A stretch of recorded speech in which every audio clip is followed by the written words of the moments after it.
Hi, I'm Christian. And I'm Angela, and we are married. And bored. Hey, hey, hey. Guess who's back? It's us. Back again. Welcome back to the Married and Bored podcast. We are your hosts. It was just announced, but we're going to say it again. Christian. I'm And Christian. Angela. That's Angela over there, Yeah, they can see me. sitting in the fancy chair. I do have the fancy chair. While I have the classic office chair. Yes. So my butt hurts. Well, you should try the fancy chair next time. I'm in for an hour of agony sitting in this chair. Not really. But anyways, we're so glad that you took time to listen to the episode today. It's been a few weeks. Life just gets in the way, like we say quite a bit as parents and having kids. So, Yeah, we do what we can. we do what we can, but we are ready to talk board games. We've got an awesome What's Up segment, Awesome. as always. Sure. And then in our main segment, we're going to be doing some heavy lifting. Heavy lifting. We are talking about, well, the box is physically heavy. That's true. Because it's so dense. It is dense. John Company Second Edition. Yes. It's a wild game. I don't know if I'd say wild. It's wild. It's wild. But anyways, let's start the show like we start every show and just talk about what we've been doing in the board gaming universe. Okay. We're expanding from the world to the universe now. Great. Angela, we've had, like you said, we have an exciting What's Up segment, but Yeah. we went to an event. Yes, it was my first tournament of any kind in the board gaming universe. Yeah, you did basketball tournaments. Yes, I've done Cross basketball. country. I've done cross country. Fencing. Ooh, No. I wish. That'd be cool. Yeah, so we went to a Lorcana tournament at our local game store, and it was my first, and I know that we're going to invest more time in Lorcana in the future, just with our own gameplay, and also we want to bring it to you guys on the podcast. So I won't say too much, except that now we've both got the itch to chase cards, and I'll talk about the tournament. That was interesting to me because I wouldn't say I was nervous, but I was just curious about how serious people were going to be, how kind people were going to be. Yeah, I mean it was a release party. So True. it wasn't like a true the game is brand new. If you've been following board games for the past few months, you know that Lorcana, the new card game from Ravensburger, dropped at Gen Con. Everybody was going after this thing. Yeah. And it was crazy. And it was sold out day after day. People waited in line for literally hours for this. Wow. We were lucky to get a couple starter decks at our local game store and Yep. went to this because of this event. Mm-hmm. And we were also able to bring our kids, which was really cool. Yeah. And they could have entered by themselves, but our daughter didn't want to, and our son didn't really know, but now he wants to enter by himself. Yeah, that's true. But yeah, so they did, it was just a release party, so it was super cash. Mm-hmm. Not everybody was into it. I mean, everyone was into it, but there wasn't cutthroat games going on. No, because some people were just learning that night. Yeah, us included. Yeah. We had done a little bit of research, but we never really played it. Right. But I liked how they ran it. I think that they left just enough time between rounds to give people time to look through their new booster pack and set up their deck or modify their deck or do a practice playthrough with someone that they came with. So I was really impressed by how they ran it, and then also just everyone was so helpful. I think that people were explaining rules. The third person I played actually said, now, hey, you might not want to play that card first. You might want to play your other card first and then that card, because then you'll get this cascading bonus. And I was like, oh, that's good to know. And he's like, well, you can rewind and do it. And I was like, oh, well, thank you. I will do that. Thanks to Disney Magic, Yeah. you are able to rewind. Exactly. So I feel like it was a great tournament experience for me. Yeah, it was really neat. So we bought the starter decks, and then after each round, we are given a booster pack to add cards to the deck.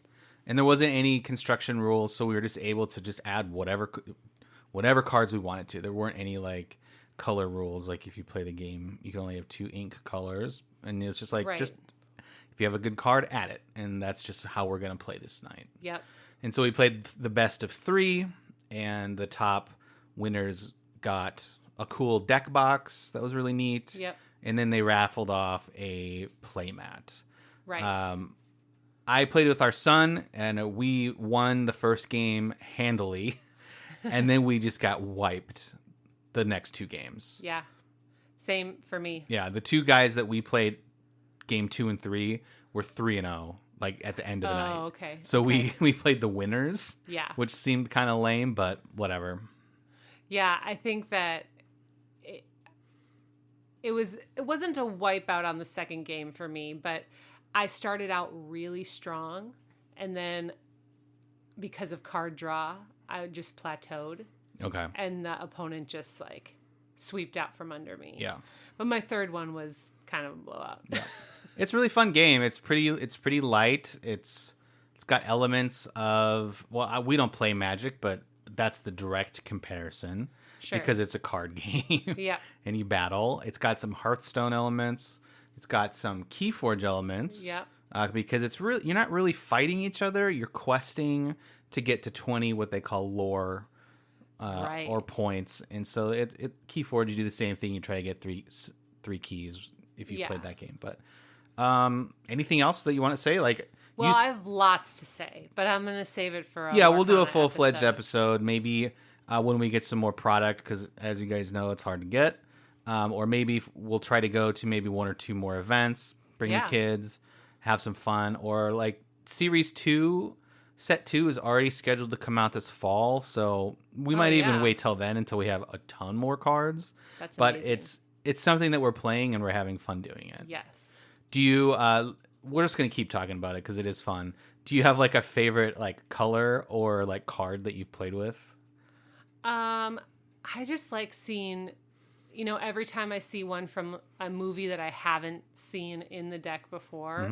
I think when the classic characters, we originally had Mickey, but then I remember seeing like the first Goofy card and then the first Donald Duck and then Minnie, and that was fun. And then I just like the idea of building a deck around a movie. Okay. So I'm, very limited in the card selection right now, especially because you're limited to 2 colors. So I have to wait to do the movie thing. So ideally you'd be like, this is my Lion King. Right. Or whatever. Yeah. Okay. Cool. Yeah. That's pretty fun. It's been a fun game, and if you're lucky enough to snag some of the product, I'm sure you're having fun too. Exactly. And if you get one of those really fancy shiny cards, sell it. Sell it. Because they are going for hundreds of dollars. It's crazy. All right, Christian, what's up with you? Not much. I played a little game. Little game. No, I finally had the opportunity to play Twilight Imperium 4th edition. Look at you. Now, I say 4th edition like I've played other editions, but I haven't. But I'm just differentiating the edition I played from others. Correct. 4th edition. That's the most recent. Yeah, it's the newest one. Probably the last one until the next one. Sure. So yeah, it was really fun. I know you're not supposed to do this according to the internet, but none of us had played a full game before. Oh, wow. It's one of those games where they're like, if you don't have anybody who's played it before, like, good luck. Okay. You're gonna die. So did you read the rule book? Yeah, so we all kind of committed, except for one person who shall remain nameless. You know who you are. Studied by reading rule books, and like we had the opportunity to choose the faction we wanted to play, so we could like learn about them a little bit, so that we would all come to the table not being big dumb dopes. We still acted like that during the game. Yes, I mean it's good to clarify that. But no, yeah, so we had a head start, I would say. We Okay. didn't sit down and open the rule book and be like, Chapter 1, setup. Let's punch out chits and tokens.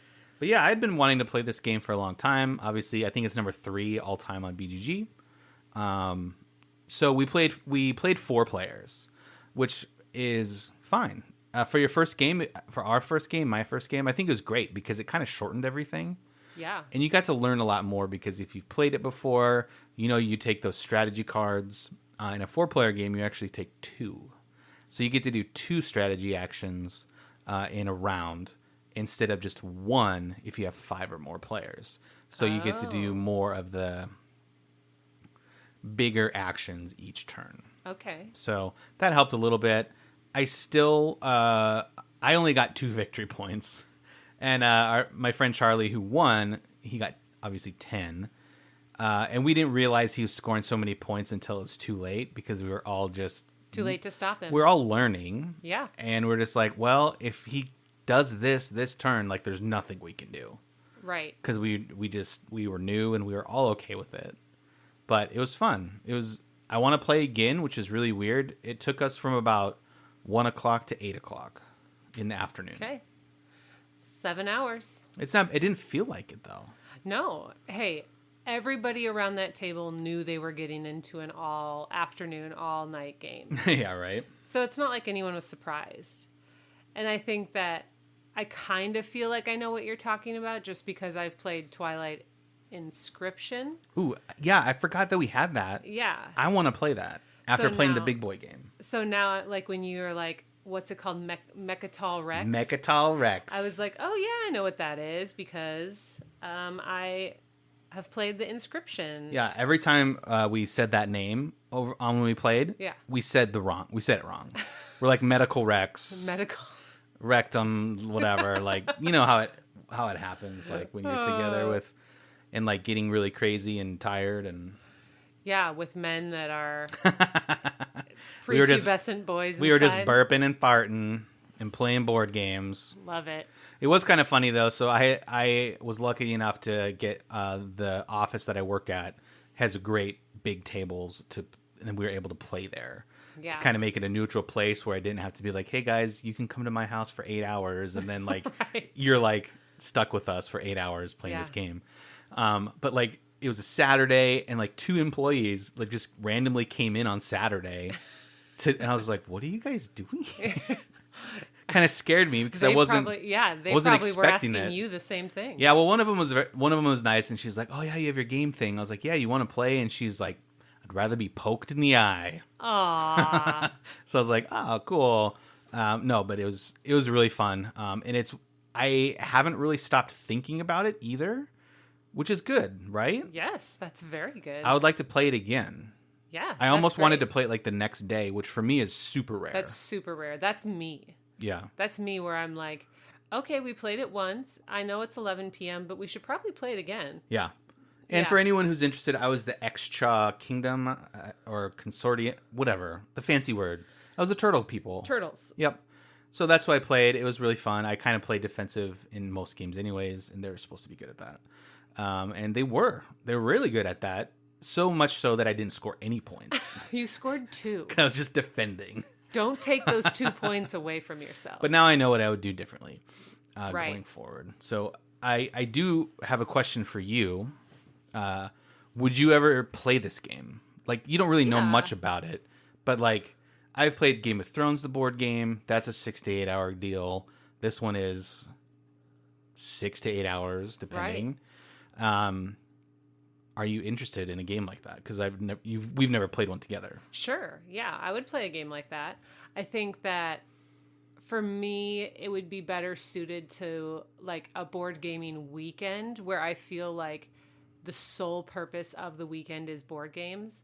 Whereas just like a random Saturday, I would constantly be like, I could be doing something else. Like getting things accomplished, even like chores or whatever for the 8 hours it takes. So. Sure. But No, I'm interested. Okay. Yeah. Yeah, I was just curious. Someone had asked. I was telling somebody that I played this, Right. and they're like, "Would Angela play that?" And I was like, "I have no idea." Yeah, I would for sure. I think that I would have been a hands down no until you showed me Twilight Inscription. Okay. And I know that's a roll and write, so the mechanics are different. But I really like Twilight Inscription. So I definitely give it a try. Yeah, it's there's a lot going on. It's not just like space Risk. Right. In fact, it's very like not that. So yeah. And everything I read getting ready for it was like, hey guys, this is not space Risk, so don't play it like it. Well, I will say that if I play, I really want to be the Lions. Oh, really? Because they just look MFing like... They are merchants. Oh, okay. They look They like trade. they're badasses. They trade. So they're really good at giving people other things in exchange for points. Oh. We had one guy play those. I'm not very good at sharing, so maybe that wouldn't be So my... if you have any tips for this game, like I'm way into it right now. So like I'm looking for what I can do better for next time. I don't really fully understand trading and how that's beneficial. Also, what can you trade? There's so much going on. Like, and what can you negotiate? You can negotiate anything. Kind of like the game we're going to talk about, John Company. Say, that sounds very much like you John can Company. negotiate almost anything. Your firstborn child. I'm assuming the same can be said for Twilight Imperium. Yeah. So yeah, we had a big couple weeks with Lorcana, Twilight Imperium. I almost said Inscription. Twilight Imperium. We got one of our Kickstarters. Dune Imperium. Blah, blah, blah. Oh yeah, we did get a Kickstarter. Which one? The Sale. And we got the new Marvel Champions box, the Next Evolution expansion. There's a lot queued up right now. Yeah. And a fun fact, I know we talk about Kickstarter a lot, but like in the next 2 or 3 months, we should get like 3 more. You guys, we're gonna be rolling out those episodes. And some of them are like, oh yeah, I forgot about that. Isn't that the best? It's the best and also kind of like the worst. That's like when, okay, not in Arizona, but in Minnesota, when you take out your winter jacket for the first time that season, and then you find the $20... A Starburst. Oh, no. $20? The $20 bill, and you're like, yes, I just won money. Yeah. And then you realize it was my money. Yeah. It's just been like 9 months. But then you realize you need new mittens, and then so you I have know. $20 for mittens. There it goes. Or gloves, whatever. So yeah, we've been playing games, believe it or not. We have a podcast about games, so it only makes sense. All right, we will be right back to talk about John Company.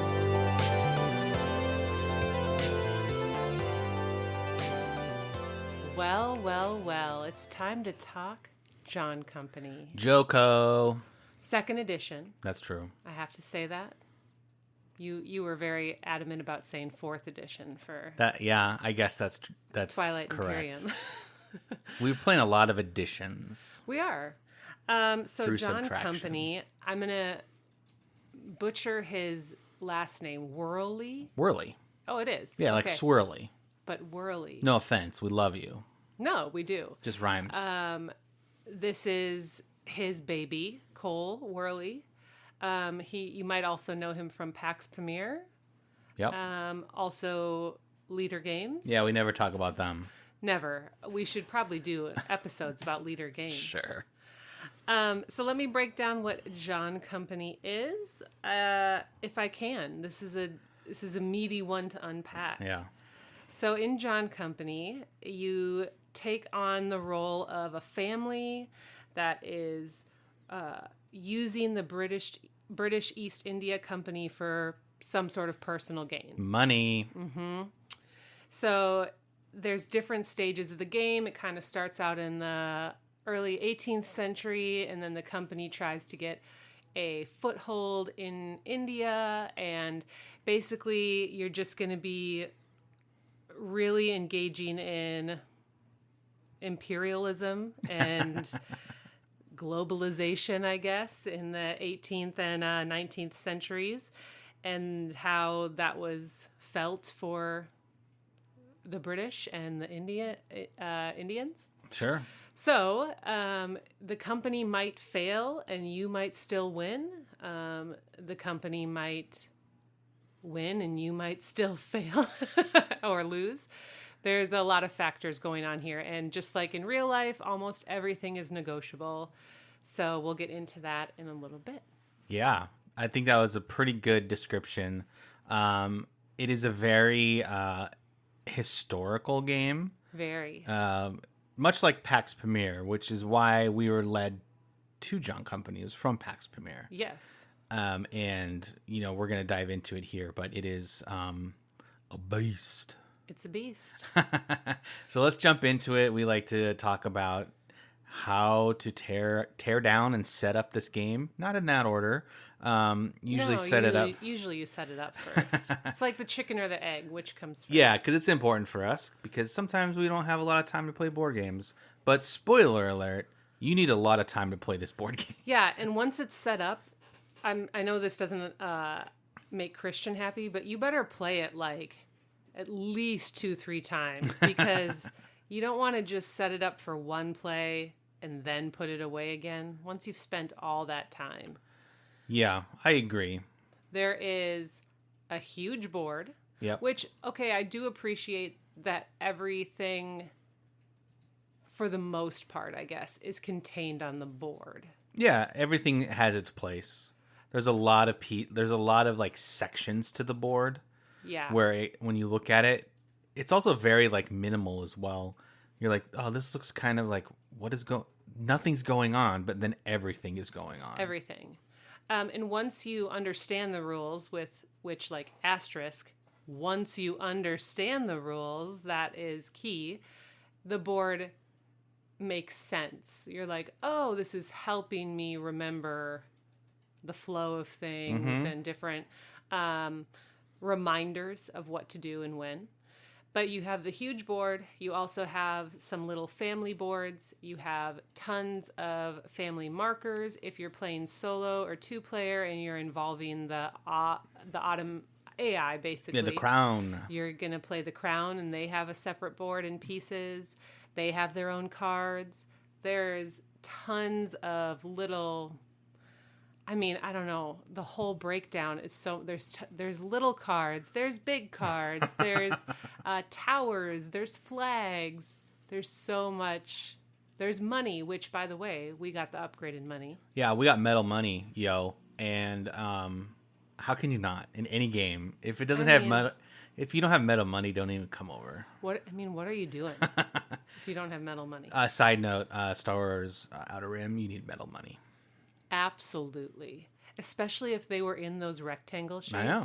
Yeah. That'd be so bomb. I'd be like, look at me. I'm Ahsoka. Spending monies. Head tails. Yeah. So there's a lot of pieces. It takes a lot of the table, which you will need a table. You need a huge place. I played this a lot solo. Yeah. And you still need a huge space. And I'm like, there's only one of me, but you need a lot of space. I do appreciate the organization within the box. Yeah, and that was a surprise. Yeah, there's so much that could have made this more of a pain in the butt. And it's the old chits in the box with just baggies everywhere. Yeah, baggies everywhere. No, everything has its nice little tray and spot. So once you kind of know what you're doing and what cards you need when, you can keep everything in the trays. Yeah. And just take the tray out. But then you're talking about more table space. Yeah, the trays do their job, and they're not like custom made. They are custom made, but they're not. Think like Parks, if you know what Parks looks like on the inside of their box. It's like super custom. But this is just like, it gets the job done because there's so much going on, and everything kind of has a spot. Yeah, so it's not like Parks. No. Trays, game trays with a Z. It's not that. Yeah, but it does get the job done, and it does it well. Teardown?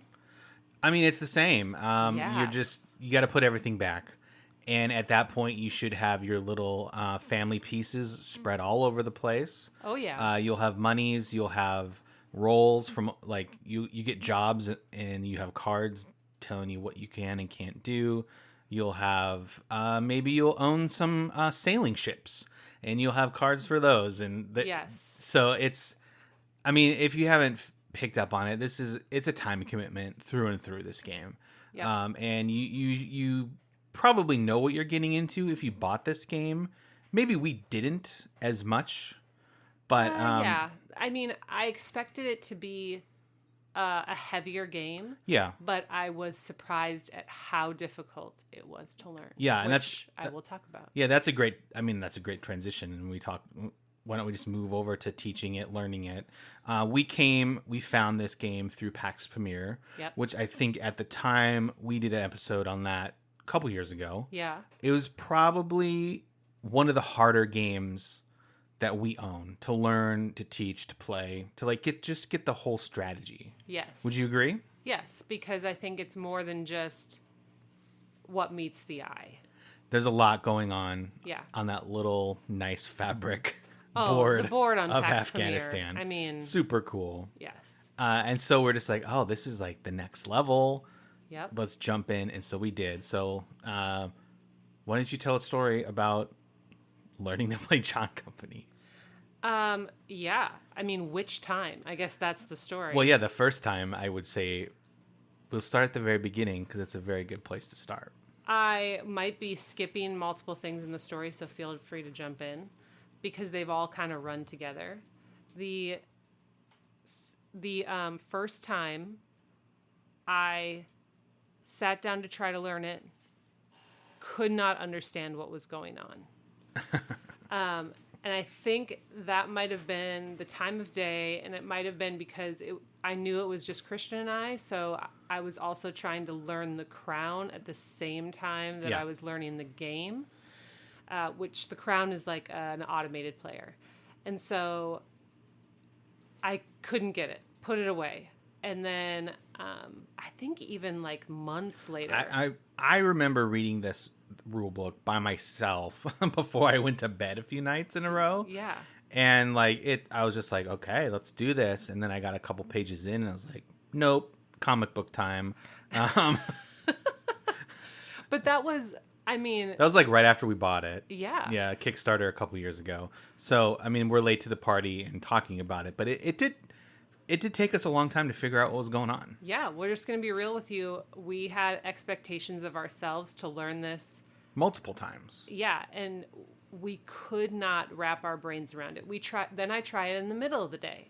Okay, I'm going to get it. We're going to get it. With coffee. Yep. Nice little scone. Yep, not at the end of the day. I'm not like on my last fumes, so still couldn't get it. Then I tried it in the morning. Mm-hmm. The kids just like Lord of the Flies, whatever. It was summer. And I decided I'm going to play like there's 3 or 4 of us. Oh, you did? You played 4 people. Just to see if like eliminating learning the AI would help just me get the flow of the game. Okay. So I wasn't really like gonna play through the whole thing and try to win or lose, Yeah, you just want, I mean, I like doing that when we get a new game, you and I. If it says like 4 players only, we'll fake 4. Right.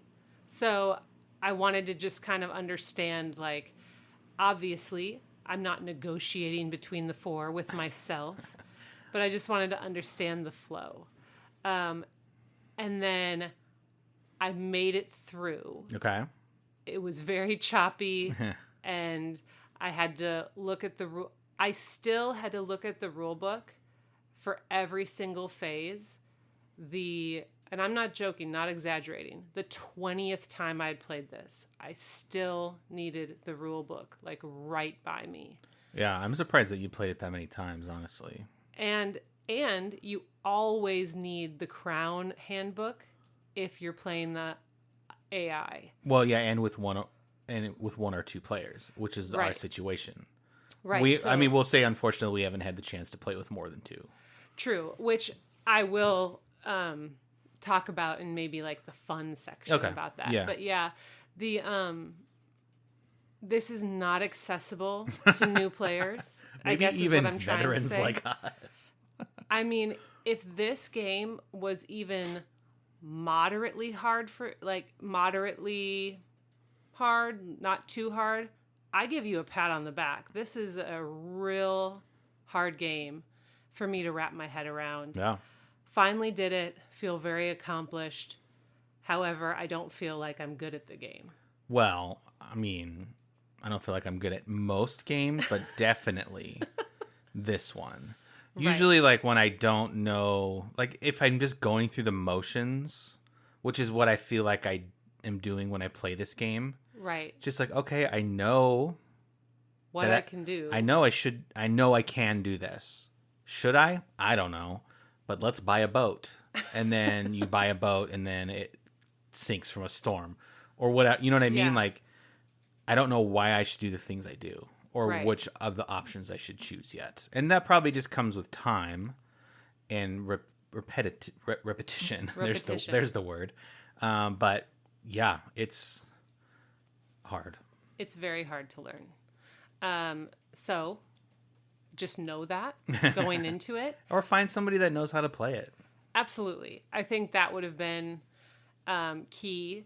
I will say that we watched multiple videos. We did, and that's not your favorite learning style. No, but at this point I was like, I need to figure it out. And the videos Desperate. the videos that are out there, I mean, I'm not trying to knock the videos because I don't know how you get around it, but they're so long. Yeah, they were like 3.5 hours. And so it's just like, I just want a quick 30 minutes about how to play John Company, but there's no such But maybe thing. maybe it's not possible. It might not be possible. Yeah.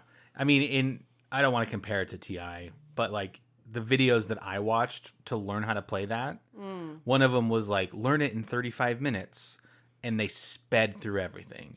And then I watched 2 more that broke it up into 2, so it was like basically an hour Okay. of just tutorial. Okay. And like, still I was, semi lost. Okay. But like, there's a lot going on, so that I feel that in this, like, there's just a lot. no matter what, even if you condense it, it's still going to be, Still a lot. yeah. So if you know that going into it, which we did, and I knew that at some point I was going to learn this game. Mm-hmm. So I just, I put it aside for multiple times just because that wasn't the time or place, I guess, but I eventually got it. You eventually got it. Yeah.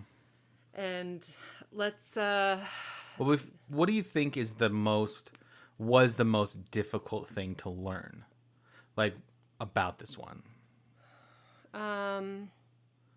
Was it just how everything interacts? well, okay. Order of operations? So for us, because we're always 2 or 1 player, I think the hardest thing to learn is the crown Okay. and how its negotiations work and Yeah. how it functions. I think it's hard to learn how to manipulate the things on the board, or it's hard to know what to do in order to manipulate the things on the board that you want to do. Okay. So you're like, oh, I need more money. Yes, always. And then it's super unclear how can you get more money. Yeah. And so it's just very hard to know what to do in order to do the things you need to do. I don't know. No, yeah, it's just difficult. And let's not forget, like, you're trying to run this business. That's the main thing that you're trying to do. There's multiple families trying to run the business, and you want to get your people in control of certain areas. How to do that's confusing. Yes. But then there's a whole part of the game where it's just like it's India, yeah, then like, uprising against the British rule. And so it's just like, oh, there's a whole nother layer. And then it's like, that's confusing. And there's a whole, like, retirement phase. And that's probably actually the least confusing. 'Cause that's just like roll a die. If it's a 1 or 2, this happens. If it's a 3 or 4, Yeah. this happens. Lady Marmalade has retired to England. But then there's a whole passing laws and voting phase. See, that's cool. I like that Right. kind of thing. But there's so many different things going on. So much going on. So I guess that kind of makes me think, and it's maybe a good discussion because you're the history person. You like history. I do. like history as well, but I like it more. no, I do. Yeah, you probably do like it more. This is a very historical game. Yeah. It tries to stay very true to what actually happened with the British East India Company Sure. in India. And even like down to the mechanics. In like what specifically? Well, just all the roles, the voting, like Nepotism. nepotism. I think it tries to stay very true to, and even like the company's standing goes down when the debt is high, and just imperialism in general. Yeah, like I think we read, or I read, or you read, or the world read, that this is like capitalism, the board game, or maybe or Right. imperialism, the board game. I think we read capitalism. Because Yeah. you're trying to run a company and you just purposely do a terrible job at it just to make you money. Well, but that's the thing. Like, Maybe I'm interpreting it wrong. But right? Like I guess you could sabotage the company, but then, the win conditions are so much different. Or, yeah. So I guess what I'm asking is, does it do well in the world it's trying to build? I mean, yeah, I can't say no. Right. Everything is so detailed. Right. It down like the art on the cards are very 1700s. Yes. The your family peoples, Yes. they just look like, wigs and poofy hair. yeah. Yeah, so this might be the first game where I would say it does an excellent job at building the world it's trying to, but it might not be worth it. Like, Oh, okay, yeah. this is almost like you've sacrificed the game to stay true to Yeah, we're having a hard time. History. We're having a hard time finding the game in it. And so yeah, it's a weird one for us yeah. because usually we are just like, yay board games. Or the more immersive it is, the more or the easier it is to like appreciate it and have fun. Yeah, but this one is also does very well in without being narrative. Like the narrative Yeah. unfolds as you play the game. Now that could change when we play with real other people. Sure. Who know how to play the game, and so when the negotiation actually kicks in, Right. which I think is where it potentially could do very well, Right. and that's when the game, like when we're like, oh, Everything. Yeah. Negotiation is a very big deal in this game. And there is negotiation with two people and the crown. But again, like you said, it's not going to be the same as if there's Yeah. 4 or 5 people around the board. yeah. And in every game that has like a trade mechanic or negotiate mechanic, I'm always unclear of what can actually be traded. This one, the rule book does a very good job of Explaining that? yeah, because I'm trying to remember off the top of my head, but it's basically like anything can be traded except there's like 2 things. So it's very clear. Yeah. But I do feel like the fun factor might increase if you had more people around the table who were good traders. No one that is not, it's hard because you just don't know the dynamics of who you're playing with might Yeah. change the game so much. Yeah. I wonder how many times it takes to play where you're like, yes, I got this. I am winning and this is how. Right. And it's not just like a random, Yeah. oh, I'm winning, but I have no idea. Because I'm just like, winning. well, armies are going here. Sure. But that's another weird thing about this game is that, not weird, interesting, is that you could think you're winning. Mm-hmm. And then, you've put all this effort into the company. And then if the company fails, you suddenly get subtracted all those victory points instead of Oh. gaining them. Like the family shares that you have around the table. Uh-huh. If the company loses, all your family shares are negative victory points. So it's like, it's so someone could be way in the lead. Everyone else could tank the company, and because they have the most shares in the company, that person who's in the lead could potentially lose. Yeah, I guess. I mean, you would have to be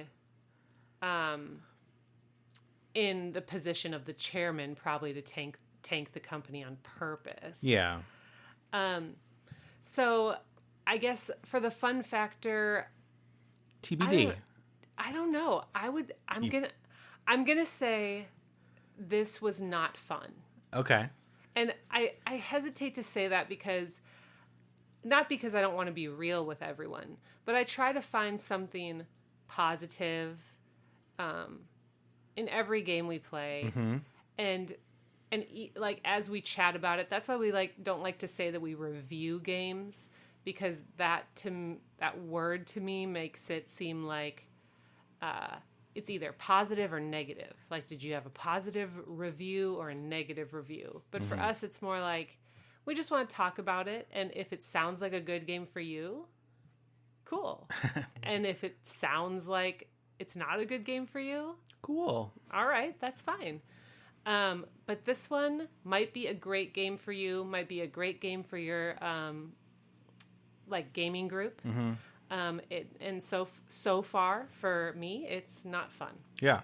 If you're really into Hamilton, maybe you like this. Hamilton? I'm just thinking of things that are in the same time period. Oh, I was like, this has nothing to do with the Americas. That's true. Braveheart. Isn't that Scotland? Yep. Gladiator. Aren't you supposed to be the history buff? I'm just here? naming things. Okay. Yep. Yeah, it's I really really want to understand this game so that it becomes fun. Mm-hmm. I don't know if we have the group for that, to be honest. Right. Not that our group is terrible, but I don't think the majority of our group would not enjoy this one.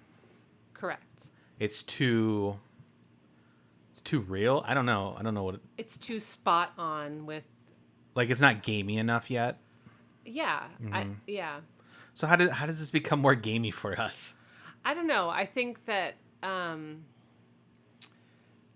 wish that it was just slightly more accessible to learn how to play, because we talk about wanting more people around the table. But teaching it sounds... But then teaching it just sounds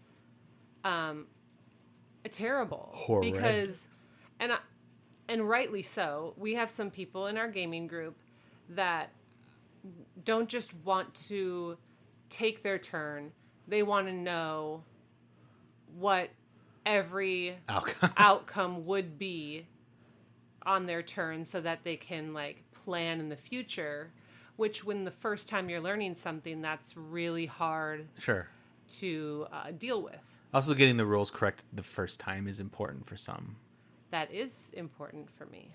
Well, no, I mean, not even you, but I'm just even more so than it's we've all been playing it wrong for 2 rounds. Who cares? We've all been on the same playing field. Right. We don't need to reverse. You know what I mean? That kind of example. Yeah. And I guess it depends on what it is, but we've all been doing it, so it's not that it shouldn't matter. Right. So what do you think about the fun? I think it's there somewhere. You know? do? Okay, you're holding that hope. Yeah, I mean, just because, I don't know. I just don't like saying a game is bad. I don't think it's a bad game. I just don't like saying a game is not fun. You know? Yeah. Because, and part of it is because I think I pushed for this one, too, for us to buy it. You did, yes. Yep. And so I just feel like I need to make it worth it. Yeah. You know? Well, that's a good segue. Is it worth it? I mean, right now, no. I would say no because we haven't played it to its full potential, i.e., real people's.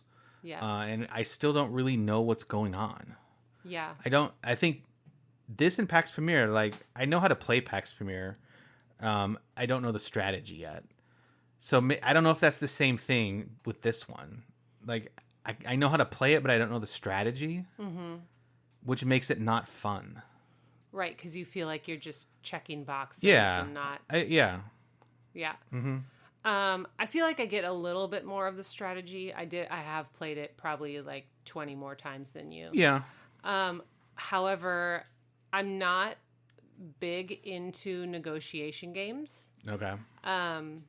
Maybe that's because of the start of our like modern board gaming was Catan, and we've just had some bad negotiation experiences, and yeah, shutting out someone at the table. yeah, and just it affecting your real in-person relationships. And I find it hard to negotiate personally in board games because I'm like, okay, you need money right now from me. And so you're asking me for money. But if I give it to you, even if you give me something in return, it just doesn't, it's like I'm allowing you to get further ahead in the game. Like, why would I do that? Because Yeah. I want to win? Yeah. Even though I might be getting something in return, I don't know. It's hard for me to kind Share. of buy into that. To share. Oh, yeah. Full circle. We talked about that. Okay. So I think that this has to stay on our shelf, though, just because it's a Cole Whirly game. Yeah, I don't think it's going anywhere. I think we owe it a few more tries. Mm-hmm. After that, I'm willing to part with it if someone I know falls in love with it. You know what I mean? Yeah. Like, I'll give it to them for sure. Yeah. I'm not gonna go and sell it, is what I'm trying to say. Right. But if somebody falls in love and really wants to play John Company, they can have our copy after we try it again. There you go. Deal? Deal. Anything else that we want to say before we wrap up John Company? No. You don't think so? All right. Well, we will be right back after this, and we will start wrapping up this episode. This episode is sponsored by Showit. Are you stuck in a boring website template? Maybe you don't even know where to start. Experience the true creative freedom with the drag and drop simplicity of a Showit website. Our website, marriedandboard.com, is a Showit website, and we love how simple it is to create. Get started for free at showit.co. You won't be disappointed. Well, there we go. That was a big plate of board games served up to you. Good job. That makes sense? You strung words together. I did. I'm not sure if you knew what that sentence was going to become. All right. So, John Company, like you said, is a big plate of a board game. So, quick question for you. I said that. You said it was a big plate of a board game? Yeah. So, I mean, this is like a weird episode for us because, like, we really wanted to talk about John Company. Yes. But then we knew that, like, we were both kind of like, what? What? Right. Yeah. It took us so long to learn it. Then we learned it.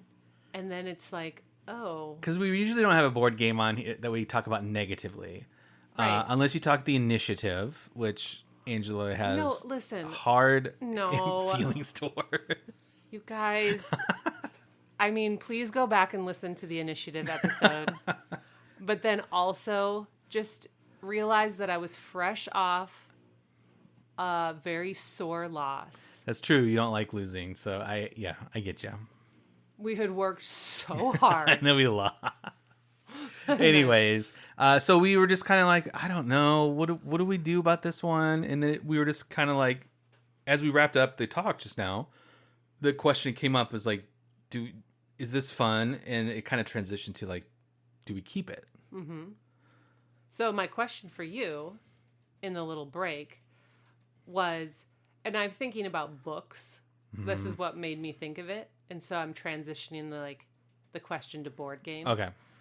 Would you keep a board game just because you either A, like the author, or B, it looks nice on the shelf?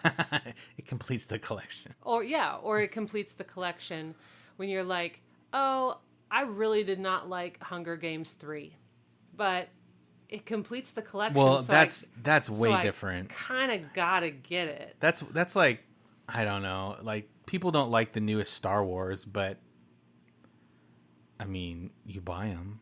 Right, so that's the question with this game, which I don't think in our collection we have something like that, at least for me.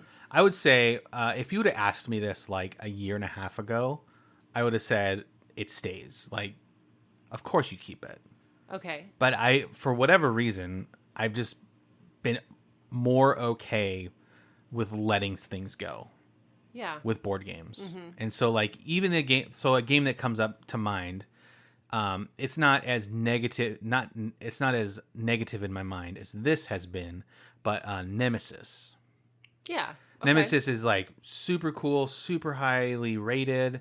The theme is awesome. The miniatures, the game board, like it all is just what I like. But it's just we never play it, and we're never gonna play it. Yeah. For whatever reason, it just didn't click. Whether we tried it with our game through group. you, the game group, it just wasn't. It wasn't fun. Right, and when it's like we know it should be. Yeah, and it probably is. And then I look at it on the shelf, and I'm like, yeah, I really like this, but I would be okay with getting rid of it. Right. So I feel that with a game like this. I kind of felt that way. I mean, probably on a much lesser scale because it's just way different of a game. But with Caper Europe. Okay, I mean, it's very small, but yeah. Because I was like, well, I don't think we'll ever play it again. Not that it was a bad game, but there's just other ones we would play before it. Mm-hmm. But I kind of wanted to keep it because it was a Keymaster game. Yeah, and it was cool. I mean, like, yeah, because of it completed the set. Yes. With parks and, you know. So we did end up getting rid of it. So I can kind of see what you're saying there. I'm not quite ready to get rid of John Company. Okay. And I don't know why. It must be because it's like a Cole Whirly game. Yeah. And for you, it still might be a puzzle that needs to be put together. Yeah, okay. In a way. Mm-hmm. You like that party board Unfinished business. Ooh, I think that's a game too. Look at somewhere. that. Is there any other game in our collection where you feel that way? Probably the only one I can think of is Caper Europe. Okay, so you just said that, but I just didn't know if there's like another one that... Is there one for you? I mean, Nemesis pops out, and then there's other ones that I've bought along the way that just I like because they look neat, like Merchants of the Dark Road. Yeah, I was just going to mention that one for you. That one's pretty cool. I like the gameplay of that, where you get to make your little Tetris wagon and sell stuff. But then again, like I'm okay not playing it again. You never want to play it when there's the option is other games. Yeah, so that's a big one. And then more recently, like we did get rid of Lord of the Rings: Journeys in Middle Earth. Yeah, and that one, if you would have asked me a year ago, I would have been like, no way. Right, it's Lord of the Rings. Like, why would I ever get rid of that? Just because it's Lord of the Rings. Yes. Yeah. And then it never got played for another year, and so it's like, okay, I guess I'm fine with that. I guess we kind of hit that with Star Wars X-Wing and Imperial Assault, where you were just like, well, I don't want to get rid of them because they're Star Wars. Mm-hmm. But then we got to a point where it was... Yeah. Imperial Assault turned into my miniature painting practice. Yes. Because no one would buy it, and I was just like, well, I'll just practice painting on these guys. Yeah. And X-Wing I should like, because it's Star Wars, but I don't. Right. So, whatevs. Well, we would love to know your input on this as well. Is there a game on your shelf currently that is just there for the aesthetic or because in your mind it completes some sort of like collection, or you love the artist but you just don't like the game. Yeah. We would love to know. Let's hear it, guys. Let's hear it. Okay, Christian. What's bringing you joy? What's bringing me joy outside of board games? I wasn't prepared for this question I'm at sorry. the moment. I'm sorry. So just let me think really quickly. I will say Dr. Pepper always brings me joy outside of board games. Let's talk about this massive Dr. Pepper that you have on your table Yeah. right now. Okay. You know how sometimes you go to a restaurant and you order a large and it's like what you would envision, like, oh, it's large. Yeah. And then sometimes you order a large and it's like a half gallon of soda. Yeah, that's what I got. Yeah. And I kind of feel gross. I haven't Well, you didn't know. I've drinking not even half, which is good. Yeah. But yeah, I was just like, you know what? I'm doing it for the fries, really, because I Yeah. want more French fries. And then I just got a giant Giant pop as well. I mean, my soda was 32 ounces and yours made mine look, Is that really? Do you think this is like 44, like 60? I mean, it's That's gross. so large. Just let the facts be known that I have not drinking it all, and I will not drink it all. I'm going to drink water the rest of the night. Okay. In case my doctor is listening. Is your doctor is listening? I'm sorry. Or in case any doctors Oh, are that's listening. right. My doctor definitely is not listening. Besides board games, besides Dr. Pepper, I'll say the Ahsoka show has been awesome. At the time, right now, there's only been like 2 or 3 episodes. So it's Rebels season 5, which low key is one of my favorites. Low-key? I like, I like that crew, and I think it's really fun to see them in IRL in real life. It's true. Yeah. Big surprise that you mentioned Ahsoka. Why? What else? Come on. I'm just saying, it's a Star Wars show. I think you've mentioned Mandalorian. Yep. Boba Fett. Sure. Andor. Andor. And Ahsoka. So whatever's next, it's coming. Whatever. It's just, you know what? It's basically a free mention on the Married and Bored podcast. Well, yeah. I mean, the amount of viewers they get from me mentioning it is astronomical. Absolutely. So you're welcome, LucasArts. Call me. You're welcome. Angela, how about you? What is bringing you joy outside of this board game world? Well, I'm going to do a throwback to the... I thought you were going to say something sad. No. Well, I was thinking. that's what it sounded. I'm going to do a throwback My to like fish the died. 80s, 90s. Okay, like just because? Yeah, because I have just recently got back into bicycle shorts. And I'm just really enjoying All right. the bicycle short revolution. Did you have a big wheel when you were little? No. I had like no, you're talking about a bike? No, No. a big wheel. What's a big wheel? It's like a trike Oh, okay, yes. with a big wheel in yeah, the front. yeah, no, I know what that is now. Did you? I mean, we were both grew up in Minnesota. You Yeah. didn't call them big wheels? I think I did, and I was in a totally different Okay. frame of mind. Did you ever have a banana seat bike? That's what I was going to say. Okay. I definitely had the banana seat bike. I never. I mean, I don't think they made much for guys in the 80s. Just in general, or you mean in banana seat bikes? Banana seat bikes. Yeah. Yeah.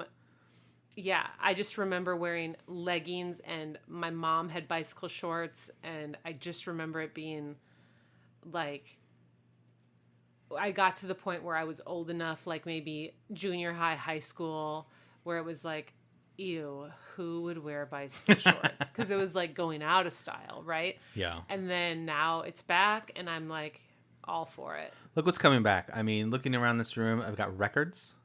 Yeah, Yeah. vinyl records. You're wearing bicycle shorts. Absolutely. I've got 80s toys all over this office. Yes, We're both born in the 80s. absolutely. It is, to use a phrase from back then, it is radical. Radical. Anything else? I mean, just stuff I've mentioned before. Well, I mean, I mentioned Star Wars every other episode, apparently. So do you want Plants. Okay, plants. Perfect. Cold brew. Coffee. I mean, all the Pumpkin regular spice. That brings both of us joy. Pumpkin Spice. Pumpkin spice is very nice. You know, Pumpkin Spice is a character in Ahsoka that's coming up. Shush. For real, it's a bounty hunter. Mm-hmm. Pumpkin Spice. Okay. It is my guilty pleasure coffee. Yeah. I usually don't get a lot of like flavored coffees. Or sweet. Yeah. Every once in a while, a good mocha is good. Mocha. Is that how they say it in Italian? Yeah. A good mocha, but I haven't done that in a very long time. But pumpkin spice? Mm-hmm. I can't get down with that. Get down. Also, hey, Ange, what are you reading? Ooh, I thought we were going to get through it without it. I was about to say, well, that's it. Again, reading 2 books right now. We've got The Farm that I'm reading in paperback. Not what you think. Oh. It's Is it like The Jungle? How The Jungle is not about a jungle? No, it's like a very, very near, like, future. Like October? Sure. Where the uber rich hire out people to have their babies for them so that they don't have to deal with pregnancy. The Farm. Mm-hmm. Got it. There you go. Cool. And then I am listening to, also awesomely narrated by Tom Hanks, The Dutch House by Ann Patchett. Okay. There you go. Very neat. So it's fun to hear Tom Hanks' voice. Yeah. He hasn't said, Wilson! He's never been in Star Wars either, so I'm not really sure who he is. Oh, okay. Well, maybe you know his wife, Rita Wilson? Oh, she was in Star Wars. Oh, was she? No. Oh, my gosh. Christian, you're killing me with not knowing Tom Hanks. All right, everyone. If you know Tom Hanks, please give Christian some grief. Yeah. On Instagram. Hit us up. Yeah, but we would love some tips and tricks. Maybe on John Company, if we need to give it another closer look, give us some tips and tricks. Me personally, Twilight Imperium tips and tricks. Mm-hmm. And Angela would love some tips and tricks on just how to rock bicycle shorts. Yeah. Not that she needs it, but yes. If she just... I can't even say the joke, so we'll just stop there. Anything else you want to say as we wrap this up? I hope you have a great day, and I hope you drink lots of water. Bye.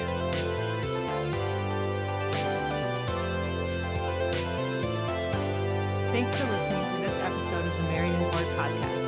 And guess what? We have a website where you can listen to podcast episodes and so much more. Find us at marriedandbored.com. Or you can email us at hello@marriedandbored.com or follow us on Instagram @marriedandbored. Music in this episode is by Joseph McVeigh. See you next time.